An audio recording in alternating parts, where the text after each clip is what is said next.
Chapitre 14. Lucien avait appelé les pompiers. Suzanne Sylvan avait poussé plusieurs hurlements, se tenant le visage. Ensuite, elle avait crié « Oui, j'avoue que ce que vous voyez existe. Vous n'êtes pas malade. » Puis, perdant connaissance, elle s'était écroulée sur le parquet.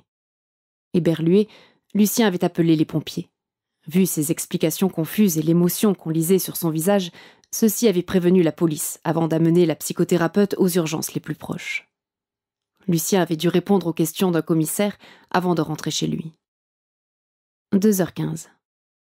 À peine arrivé, Lucien donna les premières explications à Isabelle, qui l'attendait avec une impatience grandissante. Elle a dit « Ce que vous voyez existe ?» demanda-t-elle. « Tu en es vraiment sûr ? Ce sont ces mots. »« Oui, j'en suis certain. Et elle s'est évanouie. Et elle s'est évanouie, oui. Elle est tombée de sa chaise devant moi. C'est dingue. » L'air incrédule d'Isabelle l'irrita un peu. Il composa le numéro du commissariat et lui tendit le téléphone. « Voilà les flics. Parle-leur de ma déposition et dis-leur que tu attends des nouvelles de moi. » Un fonctionnaire de police confirma qu'une déposition avait bien été enregistrée par Lucien. « Tu peux aussi appeler les pompiers si tu veux, » dit-il dès qu'elle eut raccroché. « Ce n'est pas la peine, je te crois. »« Que fait ton gorille en ce moment ? » ?»« Je n'ai plus aucune nouvelle de lui depuis ses derniers mots chez la psy. »« Mais tu es sûr que c'est lui qui... » ?»« Évidemment, puisqu'il m'a prévenu qu'il allait se dévoiler à elle. » Il essaya de lui répéter le plus fidèlement possible ce que l'image avait dit avant que la thérapeute ne perde connaissance. « Pourquoi vache à lait ? Que vient faire cette histoire de vache à lait ?» s'étonna-t-elle.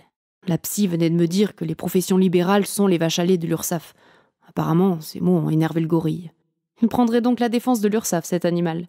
Il n'eut pas envie de répondre à ce qui avait tout l'air d'une moquerie. Isabelle resta un long moment silencieuse, lui aussi. « J'imagine qu'à présent tu y crois, n'est-ce pas ? » demanda-t-elle. « Oui, je ne voulais pas me l'avouer, mais j'y crois depuis longtemps. Depuis le début, sans doute. »« Que comptes-tu faire ? » ?»« Attendre qu'il revienne pour parler avec lui. Je verrai bien ensuite. »« Et toi ? » ?»« J'espère dormir un peu, je suis épuisée. Demain, j'essaierai de passer au cabinet de Suzanne Sylvan. J'ai hâte d'entendre sa version des événements. Tu devrais t'allonger et te reposer, toi aussi. Si tu te voyais, tes traits sont tirés. On dirait une momie. Allons nous coucher alors. 2h45. Isabelle semblait dormir. Les questions se chevauchaient dans la tête de Lucien. Qui lui parlait derrière cet animal ? Par quel moyen arrivait-on à communiquer ainsi avec lui ? Pourquoi avoir choisi une image de ce primate ? Y avait-il un symbole à décoder ? Pourquoi l'avoir choisi lui, Lucien Prérubem ? Était-il le seul à voir ce gorille ? Était-il le sujet d'une expérience ? Observait-on ses réactions ? N'y avait-il qu'une seule personne derrière cette image ou toute une équipe ? Isabelle ne dormait pas. Elle pensait à 3 explications. Suzanne Sylvan s'était évanouie pour une raison inconnue et Lucien avait cru l'entendre crier « Ce que vous voyez existe ». Sinon, la maladie mentale de Lucien était contagieuse et il avait contaminé la thérapeute.